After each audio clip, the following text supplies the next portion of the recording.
Hello everyone, welcome po sa ating pang-araw-araw na devotions or daily devotions, and today is the third day ng ating devotions, and I hope na yung mga napag-usapan natin for the past 2 days ay nakatulong sa inyo. Well, of course, siyempre, lalong-lalo na yung mensahe natin last Sunday because that's what we're doing. We are, looking back dun sa message last Sunday, entitled po The Battle for Real Life. And we looked at First John chapter 2 verses 12 to 17. And binabalikan natin yun at lalo natin ini-explore, mas pinapalalim pa natin yung pagkaunawa natin. Mas nagfo-focus tayo sa ilang mga details from that sermon para mas lalong tumimo, mas lalo natin maintindihan kung ano ang sinasabi sa atin ng Panginoon through His Word. And of course, I'm thankful to you for tuning in and listening. Maraming salamat. I appreciate you. Although hindi ko kayo nakikita at hindi ko alam kung sino kayo. And by the way, I would love to know. So kung posible lang po, if you can, I would truly appreciate that. Pag kayo ay nakikinig sa devotions, can you just please, write a comment, i-like nyo yung post, o kaya kung nakikinig kayo sa YouTube, just give me a comment. Just let me know kung kayo po ay nakikinig kasi, nakaka-encourage din naman yun because right now, I'm really doing this by faith. Hindi ko alam kung sino o meron ba na nakikinig sa akin.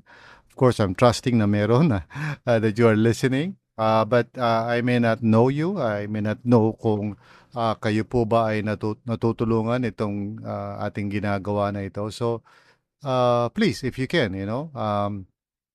if you can, of course, click like or heart or whatever, pati sa kung saan lumalabas ito na page sa Facebook, I know it comes out under my page, Bong Bailon, but it also comes out in YouTube, again, so please lang po if you can. I'm not, hindi ko naman dinedemand yun, but it would really be helpful kung somehow may makita ako na nagko-comment na thank you Pastor Bong siguro or something like that na parang thanks na nakakatulong to sa akin. So anyway, so we are now in day 3 ng ating devotions, and ang title ng devotions naman natin today ay Stay Rooted in God's Word, no? Stay rooted. So looking at verse 14, like I said, although doon sa notes natin, hindi ko na naisama ito, but in verse 14, nakalagay doon na I have written, sa New American Standard, I have written to you, my dear children. So anyway, doon sa last part, you are strong and the word of God abides in you and you have overcome the evil one. So very important po ang word of God sa ating pang-araw-araw na pakikibaka laban sa kaaway, whose number one tactic is to lie, to lie and to deceive. So kaya kailangan ng protection natin is the truth. Sabi ni Paul, the belt of truth. Yan talaga ang dapat na ating armas, no? Panlaban sa kaaway who's always trying to deceive us, always trying to parang mislead us. Amen? So, yung ating spiritual strength, in the Christian life does not come from having dramatic spiritual experiences or encounters. Now, praise God kung meron tayo mga ganun. I mean, I don't see anything wrong with that, it's something na gift ni Lord yan. Minsan i-encourage ka niya, minsan i-affirm ka niya, ipararamdam niya sa iyo yung presence niya. Those are wonderful gifts and I'm not saying they're wrong. But minsan kasi doon na lang tayo nakatingin o doon tayo nakadepend kung positive ba yung mga experiences natin, spiritually speaking, no? Mahalaga, higit sa lahat, yung ma-equip tayo sa Word of God, and, as a church, ang RLCC, I thank the Lord, strong naman tayo sa relationships, pagdating sa bonding, pagdating sa, yung communityship natin, it's quite strong, and I'm really, proud of that, okay? Not proud in a negative sense, but I'm just happy na ganun tayo as a church, and we are a welcoming church, and I thank God for that. And of course, open din tayo sa mga miraculous na encounters, open tayo sa gifts of the Spirit. I do believe in that. I do speak in tongues, although hindi palagi, but I do speak in tongues and I don't see any problem. If anyone would speak in tongues, I believe in healing, all those things, I believe in God's miracles. I believe that the Holy Spirit is still at work today and He can still do great and mighty things. Hindi ako sarado doon. I'm really eager for that, no, na ma-experience natin yan.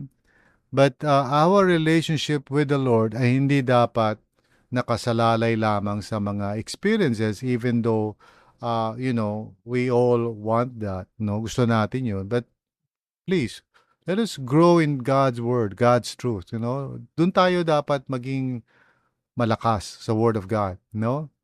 Um, Kinoconnect ni John kasi yung ating spiritual strength directly, gaya na sinabi niya, the Word of God abides in you. No? Naka-angkla talaga doon, yung kalakasan natin.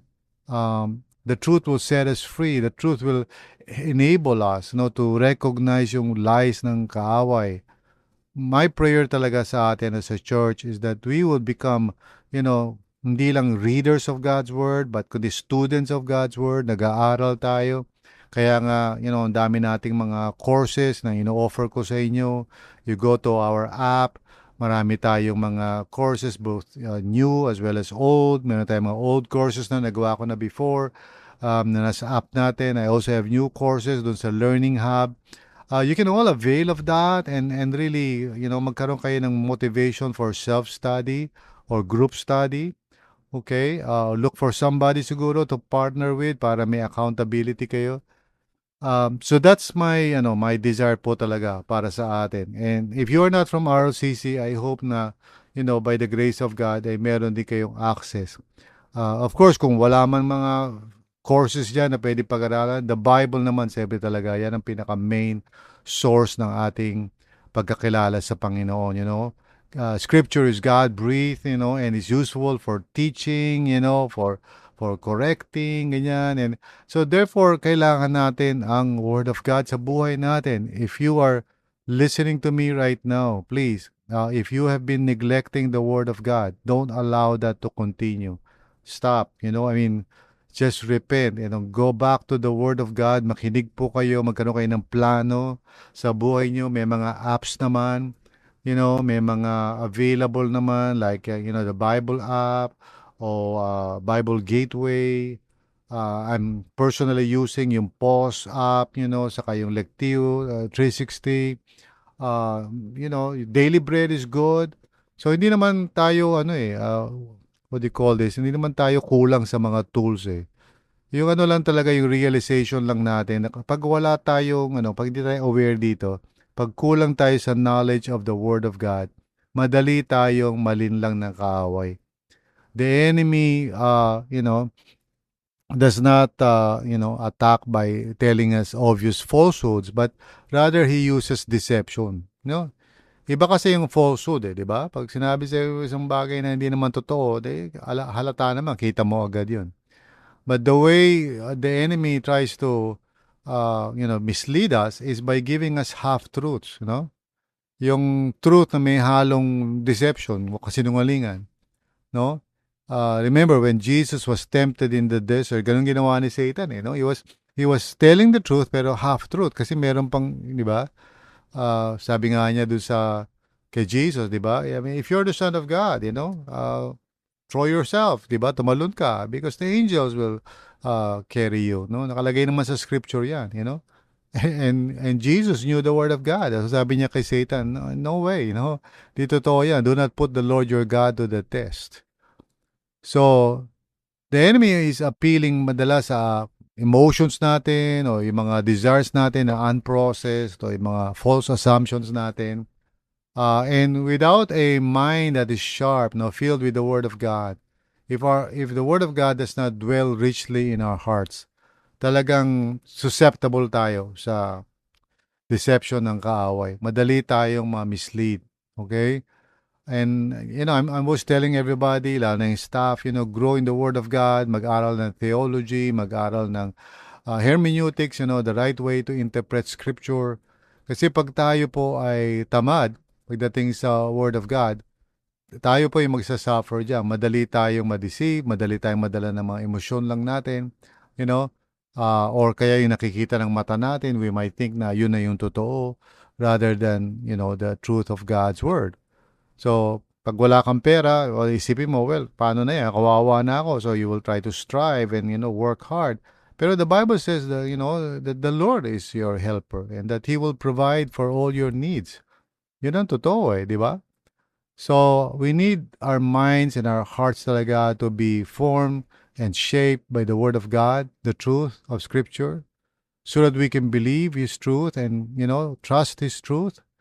So, abiding in Scripture po ay napakahalaga. Okay? And I don't mean to say na parang just passing through, kinig lang tayo ng basa lang tayo ng verse here or verse there. But really studying the Word of God seriously. Okay? We must allow the Word of God to reshape our thinking, to renew our minds. Okay? Para magkakaroon tayo ng sharpness of yung the ability to evaluate kung isang bagay ba ay tama, totoo ba yan. Yung thought, yung feeling, yung naiisip mo, is it really true? Or is it something that the enemy has somehow deceived you into thinking?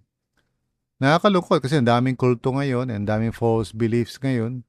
Maraming mga tao, well, naniniwala sila sa nakikita nila sa social media or maybe yung iba pa nga, mas binabasa nila, mas inaaral nila yung falsehood kesa yung truth. So, I'm not against, like for example, hindi naman ako against dun sa, kunyari, entertainment o panonood. Basta guard your heart, di ba? Hindi naman bawal gawin yan okay? I'm not into that kind of thing na parang legalistic. I also don't think na, parang it's totally wrong for you to read something na hindi naman totoo or maybe poetry. I mean, my concern is that minsan, dahil nga, of course, ginagawa nga natin minsan yung mga ganyang bagay sa social media and all of that, YouTube, gano'n. Pero minsan, pag kulang tayo sa filter, pag wala tayong Word of God to guide us, I mean, it's so easy for us to be misled. Okay? What we should desire is that our minds will be renewed by God's truth. We will have a biblical mind. We would know how to think biblically about things and so be able to judge things more, more in line and more aligned with God's truth. So yung promises niya, yung truth niya, yung kanyang mga statements in the Word of God becomes our anchor.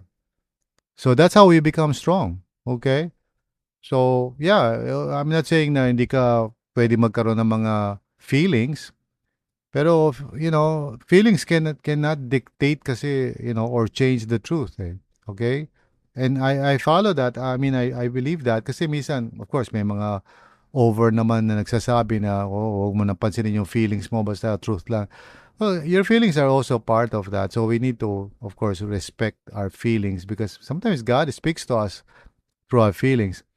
But what I mean is this, yung scripture should be the final arbiter of everything. It's the, yun yung parang plumb line. Yun yung dapat nagde-determine. So, hindi pwedeng, nanaginip akong gano'n, nanaginip ako kay Jesus, may sinabi siya sa akin. Well, everything must be tested in view of God's truth kasi God will not parang violate what He already revealed. And kung meron tayo mga naiisip that might be parang, out of sync sa alam natin sa Word of God, mag-research tayo, magtanong tayo sa mga nakakaalam, because siyempre, totoo naman yun, hindi naman lahat ng bagay sa mundo natin nasa Scripture, no? So, wala sa Scripture, maraming bagay, di ba? Kunyari, wala kang mababasa tungkol sa flashlight. Mga ganun lang, just to be silly, no? Pero, what I mean is, the principles are there, okay? Kahit hindi directly quoted, but the principles are there. So today, ang dami natin binabattle sa culture natin, sari-sari mga opinion ng mga tao. Of course, nandiyan yung mga problema ng LGBT and so forth. But we need to be educated in the Word of God so that we do not overreact or underreact. Okay? The Word of the Lord is truly important sa atin for us to be strong in the long term, to prevent, deception, okay? Para maging resilient tayo in our faith, okay? So para hindi tayo tino-tossed here and there by every shifting wind of doctrine or false doctrine. Mag-ingat po tayo sa mga kulto, mag-ingat po tayo sa mga maling information, even yung, legitimate naman ang entertainment, pero pag di tayo nagbabantay, minsan may mga theory, may mga ideas ang entertainment na hindi naman totoo talaga, and we begin to adopt those things as part of our understanding, no, ng mga bagay-bagay. No? So don't get me wrong, hindi ako anti-entertainment or anything like that. Hindi ako anti-literature, okay? But put everything in the right perspective palagi. Even AI, lahat sa mga bagay na yan should be, filtered, or in other words, tingnan natin, let's critically assess yung mga bagay-bagay using scripture or the word of God bilang basihan natin of what is true, of what is right. Amen? Now, of course, may proseso yan. We will not be able to understand everything agad sa isang upuan. But we grow. We must, my prayer is that all of you, lahat tayo, would grow in the grace and knowledge of God. Amen? So, kung di po tayo nag-i-spend ng Word of God, nag-aaral tayo, nagbabasa, nag-i-equip tayo para mas matuto tayo how to study the Word of God, well, please, pakiusap ko lang because, this is going to be the reason why some of us may actually lose our way. Kasi the enemy knows na pag na-deceive niya tayo, he has won, half of the battle. So, let's equip ourselves in the Word of God. Okay? Mag-aral po tayo. Magbasa tayo ng scripture, para pag-aralan natin paano mag-aral ng Word of God. Amen? And let us be students of the Word of God. So that's my exhortation to you. Okay? Itong pakikinig nyo sa devotions, thank God you're doing it, but actually it's not enough. You must really go to the Word. I'm just sharing with you my thoughts about the Word, pero you must go to the Word, yourself, para ma-equip kayo, matuto kayo. And there are always tools na pwede natin ma-avail para matuto tayo how to study the scriptures and read the scriptures and interpret the scriptures correctly. Okay? Meron pong mga tools for that.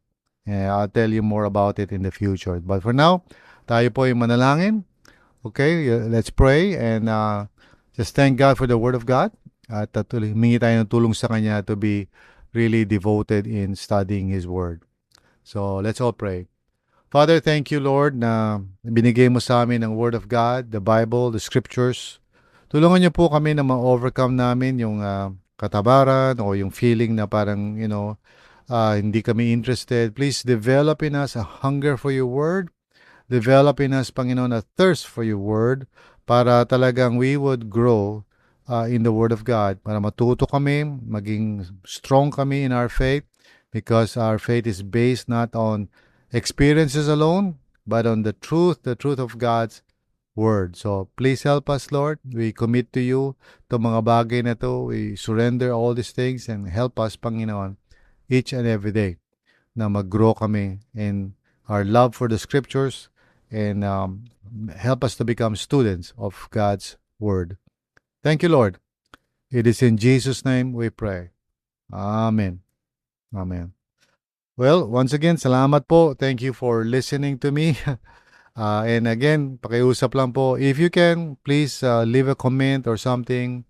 Click yung like, help me dito sa ginagawa kong ministry na to. And together, I hope na we can reach more people and help more people to draw near to Jesus, our Savior. Amen? So maraming salamat po muli. God bless you.